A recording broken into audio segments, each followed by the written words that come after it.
The notes for Unit 3, Lesson 3 is on acid naming and formula writing. So acids are the last category that we will learn about for our naming and formula writing quiz next week. So we are taking notes on the last page of your notes packet. And again, you will want your periodic table packet available. For this one, you will want the periodic table of ions. So you'll probably want this document out and ready to go. All right. So with acids, acids are compounds that begin with an H+ ion. This is not their only definition.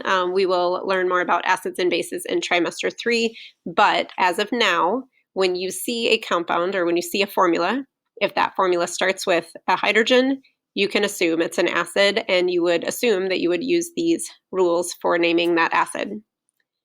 Acids may contain polyatomic ions. And for an acid, just like an ionic compound, you have positive and negative charges, so you have to make sure that overall charge is equal to 0.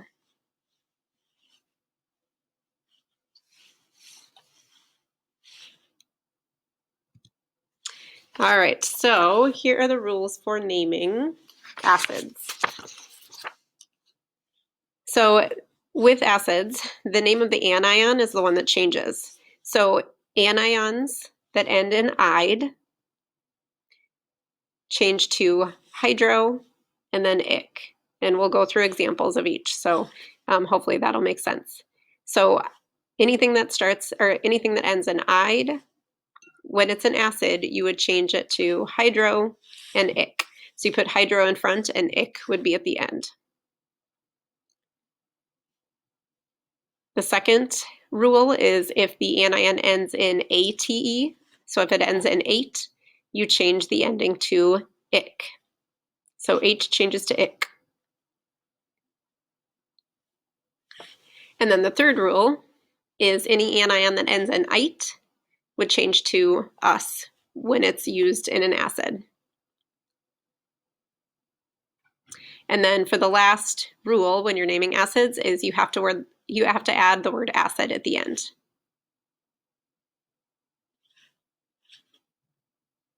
All right, so make sure you pause the video so you can get all those rules written down. And then once you are ready, we'll go through these 3 examples on the bottom. Again, if you want to add the examples right to the front page of your notes if you have room, otherwise you can put it on the back. All right, so if you look, all 3 of these compounds start with hydrogen. HCl, HNO3, HNO2. You can have H2SO4, H3PO4. Anything right now that starts with hydrogen, you can assume it's an acid.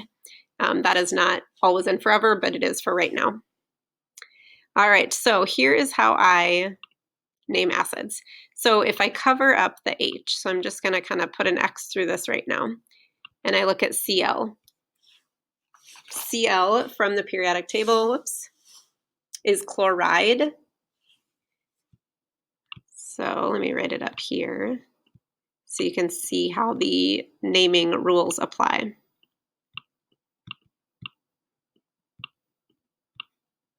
All right, so Cl by itself, that negative ion, would end in "ide." So chloride. So then we would use this first rule. Anions that end in "ide" will change to hydro and "ic." So for this compound, we would put the word hydro at the beginning and "ic" at the end. So this would be hydrochloric acid. So, and then again, you would have to add the word acid at the end. All right, the next example, we know it's an acid, so I'm just going to cover up the H and look at what's left. So NO3 is nitrate.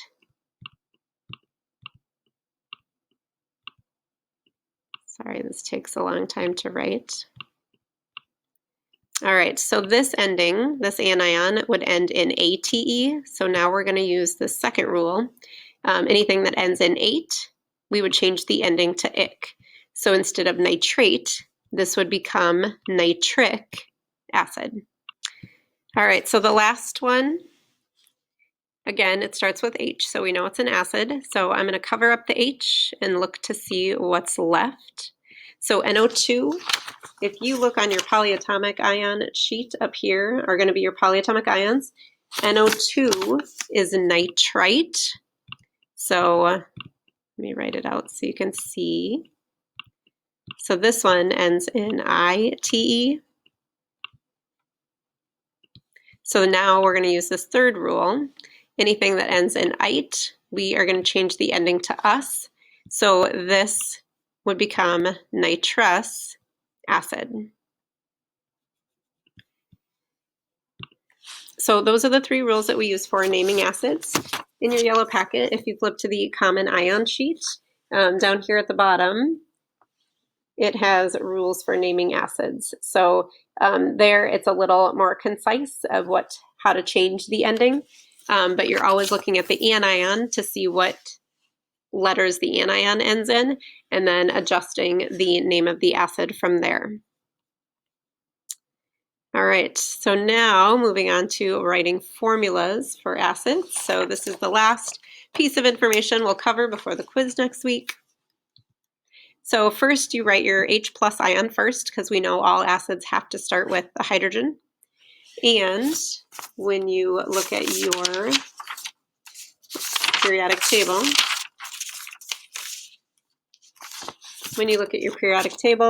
hydrogen has a +1 charge. Next, you use the naming rules that you just wrote down in reverse to balance your positive and negative charges. So just like ionic compounds, we take the positive and the negative ions from the acid, and we have to balance them out. So once you have that written down, then we'll go through each example. So make sure you're done writing down before I talk through these examples so you can process it and take it in a little better. All right, if you have the name for chloric acid, we know that this ends in ic. So if you look back at your rules, I'll just use the rules in here so I don't have to keep flipping back. So ic comes from 8.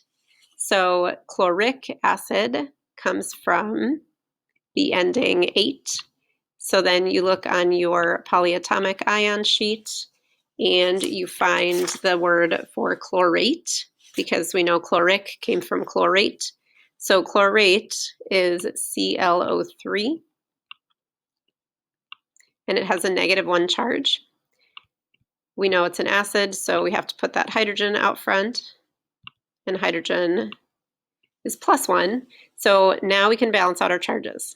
So hydrogen is +1, ClO3 is -1, so they are already equal and opposite. So then your formula would just be HClO3. The next example, we have the prefix hydro in front and ic at the end. So again, if you look at your naming rules, we have to go backwards. So hydro and ic comes from ide. So this would come from bromide. So then if we look on our periodic table, if you remember, most of the polyatomic ions end in either ate or ite. So ide is usually just a regular anion from the periodic table. So bromide actually just comes from the periodic table. It's just bromine as an ion. So hydro and ic comes from ide. So then we would take our hydrogen, which is +1, and bromide, which is -1, and balance out the charges. Since it's +1 - 1, they would be equal. So our formula would be HBr.